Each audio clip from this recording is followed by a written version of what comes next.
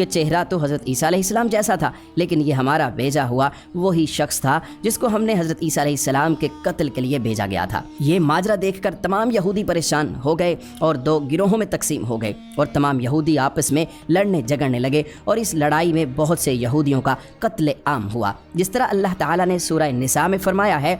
اور ان کے اس کہنے کی وجہ سے ہم نے اللہ تعالیٰ کے رسول حضرت عیسیٰ علیہ السلام کو قتل کر دیا، حالانکہ انہوں نے ان کو قتل نہیں کیا اور نہ ہی انہیں سولی پر چڑھایا، مگر ان کے لیے کسی کو حضرت عیسیٰ علیہ السلام کا ہم شکل بنا دیا۔ اور بے شک جو لوگ ان کے بارے میں اختلاف کر رہے ہیں وہ شک میں ہیں اور ان کے پاس کچھ بھی علم نہیں ہے، مگر یہ لوگ گمان کی پیروی کر رہے ہیں، بلکہ حضرت عیسیٰ علیہ السلام کو اللہ تعالیٰ نے آسمان کی جانب اٹھا لیا، یقیناً وہ قتل نہیں ہوئے، اور اللہ تعالیٰ بے شک غالب حکمت والا ہے۔ اللہ تعالیٰ نے حضرت عیسیٰ علیہ السلام کو اپنی حکمت کے ذریعے آسمان کی جانب اٹھا لیا۔ حدیث نبوی میں ہے کہ نبی کریم صلی اللہ علیہ وآلہ وسلم نے ارشاد فرمایا کہ حضرت عیسیٰ علیہ السلام قیامت سے پہلے زمین پر تشریف فرمائیں گے اور سنت نبوی کے مطابق زندگی گزاریں گے، اور حضرت عیسیٰ علیہ السلام ہی صلیب کو توڑیں گے اور دجال کا جڑ سے خاتمہ کریں گے، اور حضرت عیسیٰ علیہ السلام اس دنیا میں 7 برس تک رہیں گے۔ اللہ تعالیٰ کے دین کو عام فرمائیں گے، آپ کو مدینہ کی سرزمین میں گنبد خضرا میں دفن کیا جائے گا۔ اور جو لوگ یہ عقیدہ رکھتے ہیں کہ حضرت عیسیٰ علیہ السلام معاذ اللہ قتل ہو گئے یا سولی پر لٹکائے گئے تو وہ دائرہ اسلام سے خارج ہیں اور وہ کفر کر رہے ہیں۔ پیارے دوستو، اب بات کرتے ہیں دوسرے نبی جن کو اللہ تعالیٰ نے زندگی عطا کی ہوئی ہے، وہ حضرت خضر علیہ السلام ہیں۔ حضرت خضر علیہ السلام ظاہری طور پر اس دنیا میں تب تشریف لائیں گے جب دجال اس دنیا میں ظاہر ہوگا، اور دجال اپنا فتنہ اس دنیا میں پھیلا رہا ہوگا اور دنیا کے لوگوں کو اللہ کے دین سے دور کر رہا ہوگا۔ تو اس وقت حضرت خضر علیہ السلام لوگوں کو اللہ کے دین کی طرف بلائیں گے، اللہ کی وحدانیت کی طرف بلائیں گے، لوگوں کو نیکی کی طرف بلائیں گے اور لوگوں کو کہیں گے کہ نیک کام کرو، برے کاموں سے باز آ جاؤ۔ ایک دوسری روایت میں آتا ہے کہ حضرت محمد صلی اللہ علیہ وآلہ وسلم اپنے صحابہ کرام کو حضرت خضر علیہ السلام کا قصہ سنا رہے تھے کہ آپ نے فرمایا کہ حضرت خضر علیہ السلام کا باپ ایک بادشاہ تھا۔ حضرت خضر علیہ السلام کو بادشاہت سے نوازنا چاہتا تھا، لیکن حضرت خضر علیہ السلام کو دنیا کی بادشاہت پسند نہ آئی اور آپ علیہ السلام نے دنیا کی سلطنت کو لینے سے انکار کر دیا۔ آپ نے اپنے والد گرامی سے کہا کہ میں اس دنیا کی سلطنت نہیں لینا چاہتا، تو اس طرح آپ اپنے والد سے ناراض ہو کر جنگلوں کی طرف چلے گئے، اور جہاں پر انہیں کوئی بھی نہ ڈھونڈ سکا، اور وہاں آپ عبادت الہی میں مصروف ہو گئے، اور اسی دوران آپ کا گزر ایک آب حیات کے چشمے کے قریب سے ہوا، اور چشمے سے پانی پی کر آپ تا حیات زندہ رہنے میں کامیاب ہو گئے، اور آپ کا تا حیات زندہ رہنے کا ذکر کافی روایات میں ملتا ہے۔ حضرت انس رضی اللہ تعالیٰ عنہ نے ایک روایت نقل کی ہے کہ جب اللہ تعالیٰ کے پیارے نبی حضرت محمد صلی اللہ علیہ وآلہ وسلم کا ظاہری انتقال ہوا تو ایک بزرگ سارے مجمع سے ہوتا ہوا حضور انور حضرت محمد صلی اللہ علیہ وآلہ وسلم کے جسم اطہر کے پاس آ کر رک گیا، اور اس شخص نے کچھ پڑھا اور پھر واپس چل دیا۔ تو اس کے جانے کے بعد وہاں موجود صحابہ اکرام نے پوچھا کہ یہ شخص کون تھا؟ اس مجمع میں سے کوئی بھی اس کو نہ جانتا تھا۔ تو اس وقت حضرت علی علیہ السلام بولے کہ میں اس شخص کو جانتا ہوں، یہ حضرت خضر علیہ السلام ہیں۔ حضرت خضر علیہ السلام اللہ تعالیٰ کے حکم سے مصیبت زدہ لوگوں کی رہنمائی کرتے ہیں، اور حضرت خضر علیہ السلام لوگوں کی اصلاح کر کے ان کو اللہ تعالیٰ کے حکم کے مطابق زندگی بسر کرنے کا حکم دیتے ہیں، اور آپ بہت ہی نیک اور خدا ترس انسان ہیں۔ اور بعض روایات کے اندر یہ بھی آتا ہے کہ حضرت خضر علیہ السلام کا ذکر حضرت ذوالقرنین کے ساتھ میں ہوتا ہے۔ پیارے دوستو، حضرت عیسیٰ علیہ السلام اور حضرت خضر علیہ السلام کے بعد تیسرے زندہ نبی جن کا ذکر قرآن مجید میں 2 جگہ پر موجود ہے وہ حضرت الیاس علیہ السلام ہیں۔ جس طرح کے تفاسیر میں بیان کیا گیا ہے کہ حضرت الیاس علیہ السلام کو ایک نورانی گھوڑے پر بٹھا کر آسمانوں کی طرف لے جایا گیا، اس بات کا تذکرہ حضرت انس رضی اللہ تعالی عنہ ایک روایت میں کرتے ہیں اور فرماتے ہیں کہ میں اور حضرت محمد صلی اللہ علیہ وآلہ وسلم ایک پہاڑ سے گزر رہے تھے، اور وہاں سے گزرتے ہوئے ایک آواز سنائی دی کہ اللہ تعالیٰ مجھے بھی حضرت محمد صلی اللہ علیہ وآلہ وسلم کا امتی بنا دے۔ یہ آواز سنتے ہی اللہ تعالیٰ کے نبی نے مجھے حکم دیا کہ اے انس، اس آواز کا پتہ لگاؤ یہ کون ہے۔ تو حضرت انس رضی اللہ تعالیٰ عنہ بیان کرتے ہیں کہ میں جب پہاڑ کے اندر گیا تو میں نے دیکھا ایک سفید پوش بزرگ اللہ تعالیٰ کی عبادت میں مشغول تھا، اور جب اس شخص نے مجھے دیکھا تو کہا اے بندے تو محمد صلی اللہ علیہ وآلہ وسلم کا صحابی ہے؟ تو حضرت انس رضی اللہ تعالیٰ عنہ نے کہا کہ جی ہاں۔ تو اس بزرگ نے کہا کہ میرا سلام حضرت محمد صلی اللہ علیہ وآلہ وسلم کو پہنچا دو، اور حضرت محمد صلی اللہ علیہ وآلہ وسلم کی بارگاہ میں عرض کرنا کہ حضرت الیاس علیہ السلام آپ سے ملنا چاہتے ہیں۔ اور میں واپس آپ صلی اللہ علیہ وآلہ وسلم کے پاس آیا، حضور صلی اللہ علیہ وآلہ وسلم کی بارگاہ میں حضرت الیاس علیہ السلام کا پیغام پیش کیا، سلام پیش کیا، تو آپ صلی اللہ علیہ وآلہ وسلم نے مجھے اپنے ساتھ لیا اور حضرت الیاس علیہ السلام سے ملنے کے لیے چل پڑے۔ جب آپ حضرت الیاس علیہ السلام کے پاس پہنچے تو میں ان سے کچھ دور کھڑا ہو گیا، تو آپ صلی اللہ علیہ وآلہ وسلم اور حضرت الیاس علیہ السلام کافی دیر تک آپس میں باتیں کرتے رہے۔ تو اس دوران ان پر آسمان کی طرف سے کھانا نازل ہوا، تو اس وقت حضرت محمد صلی اللہ علیہ وآلہ وسلم نے مجھے بھی اپنے پاس بلا لیا، اور اس طرح ہم تینوں نے مل کر کھانا کھایا۔ کھانا ختم ہوا تو میں نے دیکھا کہ ایک سفید پرندہ آسمان سے نیچے کی طرف آ رہا ہے، اور وہ پرندہ حضرت الیاس علیہ السلام کے پاس آ گیا۔ حضرت الیاس علیہ السلام اس پرندے پر سوار ہوئے اور آسمان کی جانب چلے گئے۔ بعض علماء کرام نے لکھا ہے کہ حضرت الیاس علیہ السلام اور حضرت خضر علیہ السلام ہر رمضان میں بیت المقدس میں تشریف لاتے ہیں اور وہاں پر روزے رکھتے ہیں،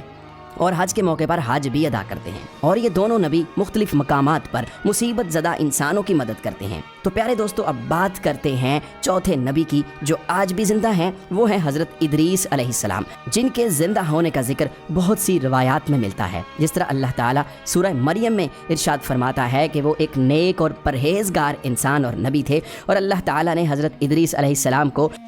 جنت میں اٹھا لیا۔ پیارے دوستو، شب معراج کی رات چوتھے آسمان پر حضرت محمد صلی اللہ علیہ وآلہ وسلم کی ملاقات حضرت ادریس علیہ السلام سے ہوئی تھی، اور بعض روایات میں یہ ذکر ملتا ہے کہ حضرت ادریس علیہ السلام زمین کی سیر و سیاحت کے ساتھ ساتھ اللہ تعالیٰ کے ذکر میں مشغول رہتے ہیں۔ حضرت ابن عباس رضی اللہ تعالیٰ عنہ فرماتے ہیں کہ حضرت ادریس علیہ السلام ایک درزی کا کام کیا کرتے تھے، اپنے کام کے ساتھ ساتھ وہ اللہ تعالیٰ کا ذکر بھی کرتے تھے۔ جب شام ہوتی تو آپ کی نیکیاں بے تحاشا ہو جاتی۔ حضرت ادریس علیہ السلام کی نیکیاں زمین پر رہنے والے ہر شخص سے زیادہ ہو جاتی، اور آپ کی نیکیاں اللہ تعالیٰ کی بارگاہ میں جمع ہو جاتی۔ حضرت ادریس علیہ السلام کو اس طرح آسمان کی جانب زندہ اٹھا لیا گیا۔ ایک دوسری روایت میں ذکر ملتا ہے کہ ایک بار ملک الموت حضرت ادریس علیہ السلام کی بارگاہ میں حاضر ہوئے، تو حضرت ادریس علیہ السلام نے انہیں کہا کہ مجھے موت کا ذائقہ چکھنا ہے۔ چنانچہ آپ کے کہنے پر ملک الموت نے آپ کی جان نکال لی، اور پھر اللہ تعالیٰ کے حکم سے آپ کو زندہ کر دیا۔ آپ نے کہا کہ میں دوزخ کو دیکھنا چاہتا ہوں،